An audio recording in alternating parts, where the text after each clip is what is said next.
고린도전서 1장 4절입니다. 고린도전서 1장 4절요. 개역성경 먼저 4절만 읽겠습니다. 그리스도 예수 안에서 너희에게 주신 하나님의 은혜를 인하여 내가 너희를 위하여 항상 하나님께 감사한다. 감사하노니 제가 번역한 내용입니다. 나는 너희에 대한 그 하나님의 그 은혜에 나의 하나님께 항상 감사하고 있다.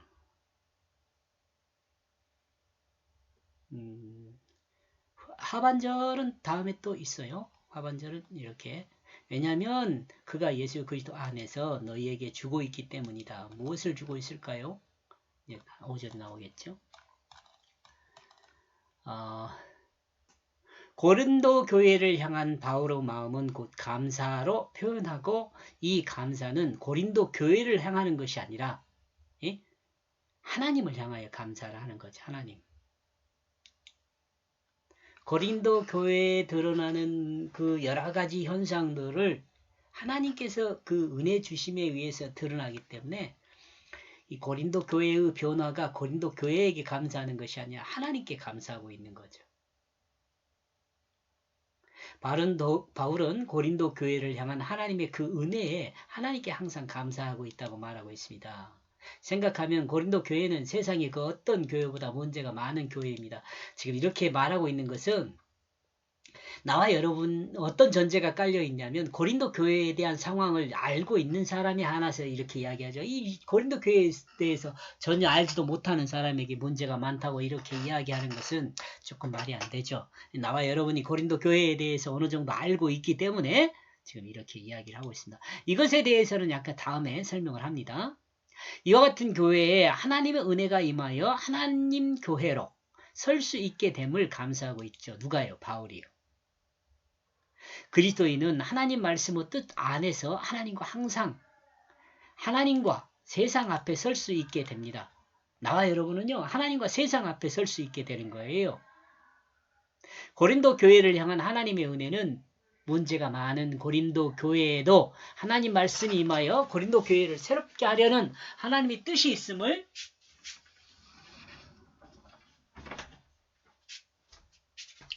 드러내는 것으로 이것이 하나님의 은혜라는 말씀입니다.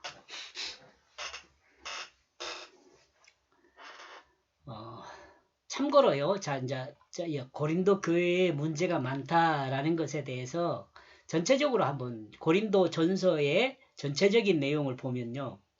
1장에서 4장에서는 고린도 교회에 나타난 파당, 당파, 바울파, 아볼로파, 예수파, 뭐 이런 그 파에 대해서 설명을 합니다. 그 다음에 5장에서는 고린도전서 5장에서는 불륜 사건에 대해서 이야기를 하고요. 6장에는 송사 사건, 고발하고 고소 고발하는 그런 것이고요. 7장에서는 책망하려는 것과 그리스도인의 생활과 그 생활의 근거가 되는 교리에 대한 설명, 그 다음에 질문, 그리고 혼인 문제에 대해서 7장에 설명이 많죠. 그 다음에 8장에서 10장은 우상의 제물에 대해서, 11장은 성찬에 관해서, 12장에서 14장은 성령의 은사와 그 사용에 관한 문제에 대해서, 15장은 부활 문제에 대해서, 16장은 헌금에 대해서 그 답을 주는 내용으로 이렇게 이야기를 하는데, 이렇게 지금 나와 여러분이 지금 이 내용을 지금 보았잖아요. 그러면 이런 상황을 보면 이 문제는요, 고린도 교회만 있는 것이 아니에요. 나와 여러분이 살고 있는 이 시대에도 이 문제가 그대로 있어요. 아볼로파, 바울파 뭐 이런 파가 없는 것 같죠? 아니요. 나중에 설명을 할 겁니다. 이 당파의 문제에 대해서도요. 뭐 여러분이 공감할 수 있도록요. 자, 4절 계속요. 하나님은 바울의 고린도 전서를 통해 고린도 교회의 문제를 해결하고 하나님의 거룩한 백성으로 설 수 있도록 정리한 서신서이다라고 전체적으로 한번 생각을 해볼 수 있죠. 그리고 고린도 전서도 하나님 말씀이라는 것을 잊으면 안 됩니다. 여러분, 고린도 전서는 바울이 고린도 교회를 향하여 편지니까 이건 바울이 쓴 거야. 이렇게 생각하면 하나님 말씀을 들을 수가 없어요. 고린도 전서도 비록 바울이 기록을 했지만 바울의 삶과 바울의 사용하는 언어와 이런 것들을 통해서 하나님께서 하나님의 백성에게 주신 말씀이에요. 그러죠? 이 개념을 갖고 있어야지 성경을 통해서 하나님께서 나와 여러분에게 주는 그 하나님의 뜻을 오해하지 않게 되는 겁니다. 이러므로 이 시대의 교회가 고린도 전서를 통해 교회가 가지고 있는 또 갖게 될 문제를 이해하고 해결하는 것으로 성경의 가르침을 받아야 합니다. 나와 여러분도 이 성경의 가르침을 받아야 한다는 거예요. 하나님이 전달하는 그 뜻을 따라 하나님 말씀의 뜻을 받아 문제를 해결하고 온전한 거룩으로 서야 합니다. 그죠? 성경은 하나님 말씀이에요. 고린도 교회에게만 주는 말씀이 고린도 전서가 아니란 말이죠. 이 시대의 나와 여러분에게도 이 고린도 전서는 하나님 말씀으로 나와 여러분에게 어떻게 행할 것인가를 말씀해주고 있습니다. 이거 들어야 돼요. 나와 어떻게 해야 할 것인가? 그리스도인이라면 하나님께서 나와 여러분에게 무엇을 요구하는가? 하나님의 뜻 안에서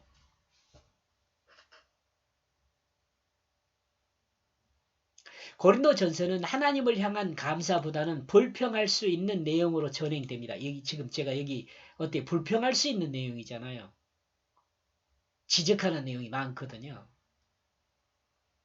그러나 고린도 전서의 그 시작은 하나님을 향한 감사로 시작하고 있죠. 누구요? 하나님을 향하여 감사하고 있다고 바울이 말하잖아요. 근데 바울의 고백만이 아니라 나와 여러분도 이와 같이 감사를 고백해야 돼요.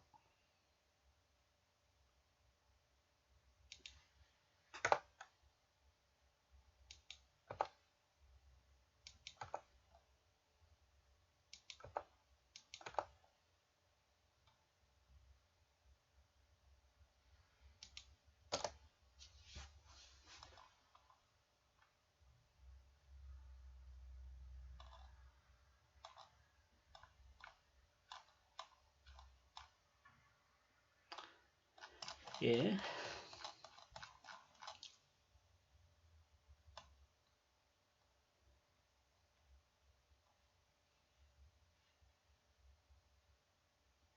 이와 같은 감사를 통해 하나님께 고린도 교회의 칭찬을 아끼지 않고 있다는 점도 주목해야 합니다. 비록 바울이 고린도 교회에 칭찬을 하지만 그 하나님의 칭찬이라고 볼 수도 있어요. 왜요? 하나님 말씀이기 때문에. 참고로 바울과 소스데네 그러니까 이 편지를 고린도 교회에 편지한 내용으로 보입니다. 이것은요. 이는 하나님의 은혜가 바울과 소스데네를 통해서 고린도 교회에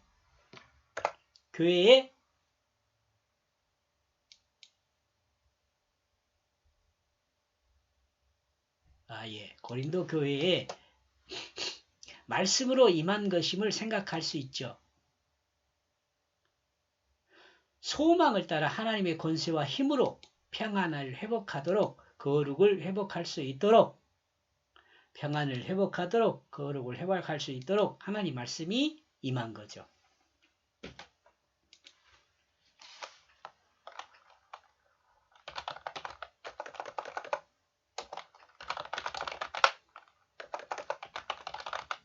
임한 것이죠. 그러므로 감사해야죠. 이는 고린도 교회만 해당되는 것이 아니라 나와 여러분에게도 해당되어 이 시대의 모든 교회에도 적용되는 하나님 말씀입니다. 이 시대의 모든 그리스도인에게 적용되는 하나님 말씀입니다.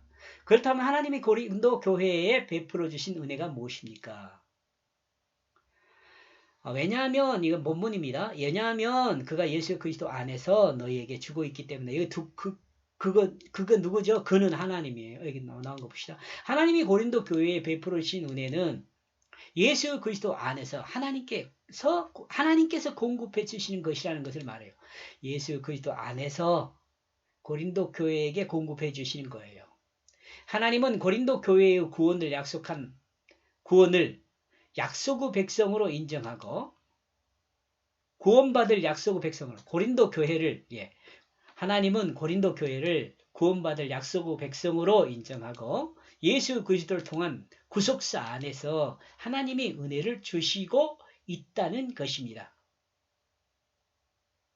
물질적으로 평안과 마음의 안정만을 누리면서 이 땅에서 사는 것이 아닙니다. 여러분, 이 땅에서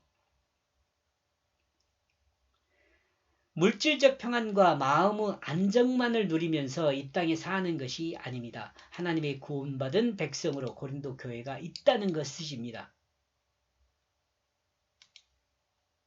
하나님 백성으로 있다는 거예요. 여러분은 고린도 교회가 누리는 하나님의 은혜는 세상에서 말하는 행복과는 다른 것이에요. 알겠죠? 세상에서 말하는 행복과는 달라요. 고린도 교회를 향한 하나님의 가르침은 물질적으로 더욱 어렵고 정신적으로 더욱 더 투쟁하는 삶이라 할 수 있어요. 요거 좀 여러분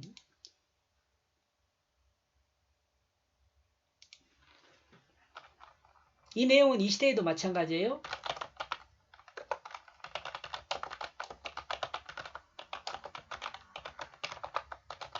이 시대도 마찬가지입니다. 이런 점에서 바울과 소시데네가 고린도 교린도 교회로 인하여 하나님께 감사하는 것은 너무도 당연한 것입니다.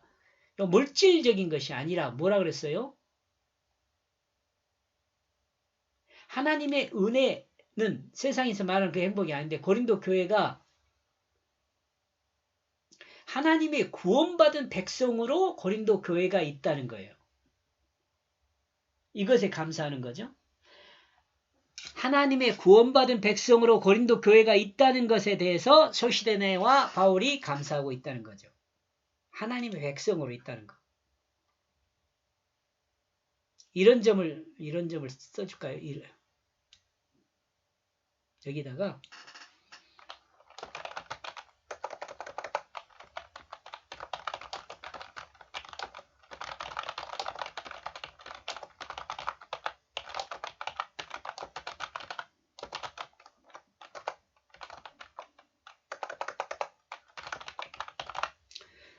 고린도 교회가 하나님의 백성으로 하나님 간섭 안에 있다는 점에서 바울과 소시데네가 고린도 교회를 인하여 하나님께 감사하는 것이죠.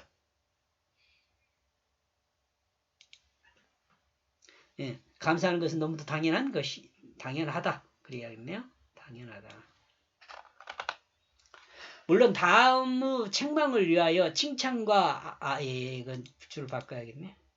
물론 다음의 책망을 위해 칭찬과 아름다운 말로 권면하는 점도 있을 수 있습니다. 그러나 앞에서 설명한 것처럼 하나님의 복음을 받아들여 예수 그리스도 안에서 하나님의 은혜를 누리고 있다면 그 한 사람으로서 세상에 살면서 갈등하고 고민하면서 그리스도인으로서 다양한 문제 앞에 서 있는 것은 너무로 당연한 일이라 할 수 있어요. 요거 조금 문장이 길어서 좀 이해하기 힘들 수도 있는데 그러나 앞에서 설명하는 것처럼 어때요? 앞에서 설명하는 요 문제들이 많잖아요. 지금 고린도 교회가요. 당파 문제, 불륜 문제, 송사 문제 책망하려는 것이고 또 혼인 문제, 우상 문제, 성찬에 관한 문제, 성령 은사에 관한 문제, 부활에 관한 문제, 헌금에 관한 이런 문제들이 많이 있어요.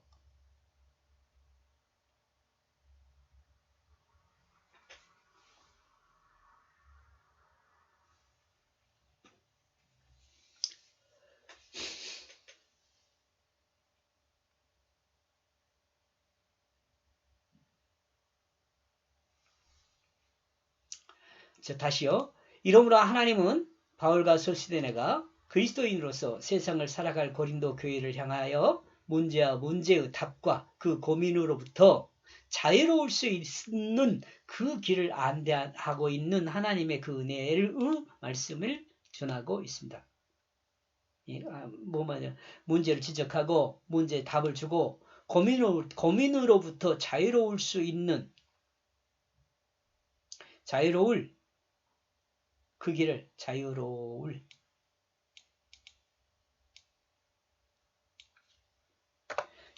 그 길을 안내하고 있는 하나님의 그 은혜의 말씀을 전하고 있는 거죠.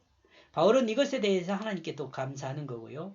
이는 이 시대 안에 그리스도인의 삶에 대해 드러나고 있는 그 문제를 성경을 통해 그 길을 안내받고 더욱더 충만한 하나님의 은혜와 자유를 누릴 수 있도록 해주는 은혜의 말씀이기도 합니다. 이러므로 이 시대의 그리스도인에게도 이와 같은 가르침을 주고 있음을 부정할 수 없습니다. 이러므로 이 시대의 그리스도인에게도 성경은 이와 같은 가르침을 주고 있음을 부정할 수 없습니다. 아멘. 그러죠?